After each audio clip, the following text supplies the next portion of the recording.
It's so frustrating to me to hear people talk about the death of Top 40 radio and the demise of CHR. A couple years ago, we had 1,400 stations, and now we got 22. And in reality, it's really just a change in the name. There are still plenty of great CHR radio stations. You may not call them Top 40 stations, but that's what they are. At our station here in New York, we got to the point where we just sat down and we said, we're not going to let any trade publication or anybody else tell us what we are. You don't need a name for what you do. The listeners will come up with a name for the format. All you have to do is do the format properly. People that listen to PLJ in New York understand that this is Top 40. It's not Top 40 for a 12-year-old boy. It's not Top 40 for a 17-year-old girl. It's Top 40 for adults.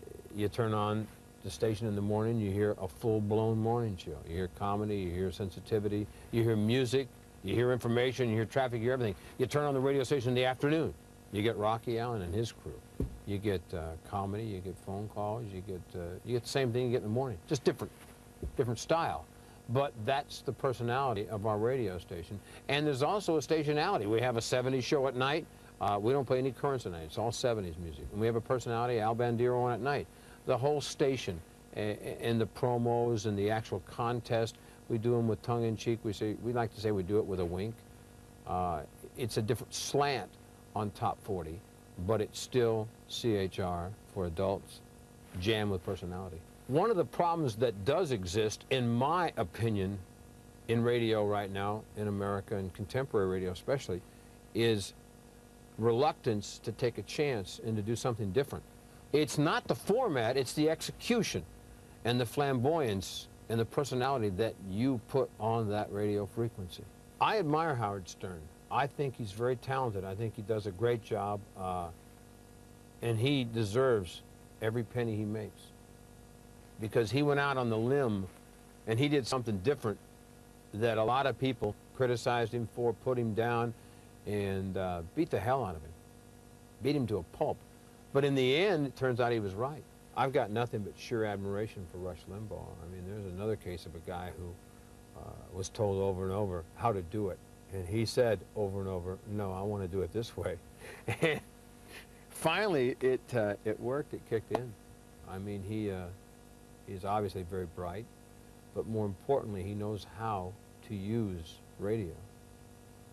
I mean, even if you don't agree with him, he still entertains you. And it's amazing the amount of people who you run into. I listen to Rush Limbaugh, but, you know, I don't go for all of his views. They got to qualify it. They don't go for all of his views. But a lot of people forget he's an entertainer. He's a radio entertainer. I don't think you can imitate Howard Stern, or I don't think you can do Don Imus or Mark and Brian or whatever. I think you have to do yourself. You have to do it. You can always do it better. You can work harder and become more effective, but you still got to be yourself. In order to be successful in this business for any period of time, you have to have a love for the business, a passion, and driving intensity. I think you can have all the brains and all the talent that God can give you, but if you don't have the passion and the intensity, it's not going to work. I spend a lot of time talking to young guys who are just getting started in the business or have been in the business for a short period of time and seem to love it and want to do better and stick around a while. And I'll mention a name like Bill Drake, and there'll be dead silence. Or I'll mention Paul Drew, or I'll mention WLS in Chicago. It's obvious from the response that they don't have any idea what I'm talking about. And I suddenly realized that I've been doing this for quite a while, and I wonder sometimes what drives me, and I think it boils down to I still have fun. I really still enjoy doing what I do. I love programming.